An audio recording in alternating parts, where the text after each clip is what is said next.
fan yi yëpp nag ñu bari interpellé nañ ñu ci kàddu yi nga xam ne Mame Boye Diao directeur domaine yëkkati na ko wax ne gëmul pouvoir religieux am na ci droit nag waaye moom mooy wax gëwuma pouvoir religieux waaye njiitam wala patron wala njiitu réew mi di Macky Sall du mos a wax gëwuma pouvoir religieux naam patron yëkkati woon na fi ay kàddu wax ne ñëpp ay citoyen ordinaire lañ waaye ci mujjantal gi ci ay jëfinam mel na ni la mu waxoon réccu na ko te bu doon tey du ko waxaat te génn na sa ba set si wecc dafa am nag ñoo xam ne nguur da leen di dofloo am ñoo xam ne nguur dafay tax ñu arrogant gis nañ ne ñu bari ci ay jegeñaale yi président Macky Sall dañuy yëkkati ay kàddu yoo xam ne kàddu yu doy waar lay doon suñu waxee rek wax ay tojaange wax ay girawaali te président Macky Sall bëri na lu muy ñàkk bëri na fu muy ñàkk ay jegeñaaleem ñoo ko waral ndax Sénégalais yi léeg-léeg du président Macky Sall la ñuy jéppi directement waaye ay jegeñaaleem la ñuy jéppiwaale ba boole ko si ba merewaale ko si ndax tey ku mel ni Moussa Diop yëkkate woon na fi kàddu yu mel noonu wax ne autoroute bi dañu ko war a dajjati dindi ko mu nekkoon kàddu yoo xam ne merloo woon na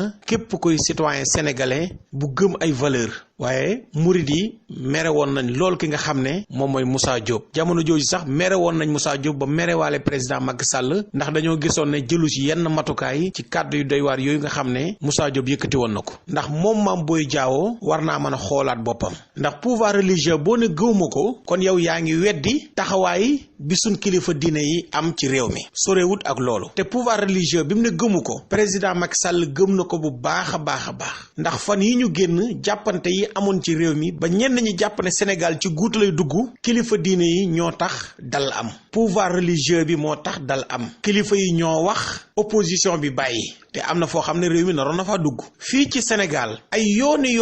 ay syndicat grève nañ fi grève bu të dakk kilifa diine yi wax ñu teg ko ci suuf kon pouvoir religieux kenn mënu ko nattable Macky Sall nag dafa war a xool ñi nga xam ne ñooy ay jegeñaaleem ku ci mel ni Mame Boye Diao te moom dafa am loo xam ne dafa ko doy sëkk dinañu ci ñëw ak yéen ci tuuma yi nga xam ne Cheikh Abdou Bara Dolly tuumaloon na ko te ba léegi ni war na see indi ay tontu ñu ñëw ci kàddu yi Cheikh Abdou Bara Dolly yëkkati woon ci Mame Boye Diao te dellu siwaat di taxawalu ak di jël suuf si di ko jaay te loo xam ne tegul fenn di ko pasaree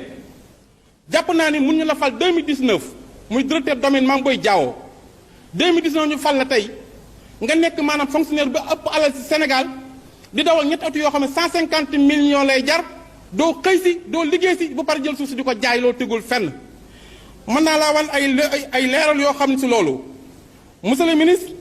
boo jëlee une notification boo xamante ne le 20 mars 2020 ci la ñu signé notification ak Mame Boye Diao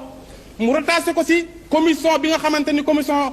bi nga xam mooy contrôle 19 avril 2018 te boobu ku ne xam ne nommé gun ko notification baa ngi nii ñu jël ko di ko jaay suuf si di ko pasare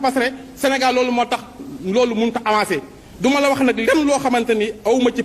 preuve yaa ngi nii notification yaa ngi nii signature yaa ngi nii. kon mbokk yi Mame Boye Diao war naa lijjanti tuuma yooyu nga xam ne moom lañ ko tuumaal te muy xoolaat ay kàddoom Sénégal kenn mënut a nekk ci dëkk bi te doo respecter wala doo reconnaître li nga xam ne mooy pouvoir religieux président Macky Sall nag dafa am ay jegeñaaleem yoo xam ne ñoo koy yàqal si tojaange yi nga xam ne moom la ñuy faral di wax te gis nañ ne ñenn si ay jegeñaaleem dañuy def ay tojaange ba pare dara du leen ci fekk jërë ngeen jëf.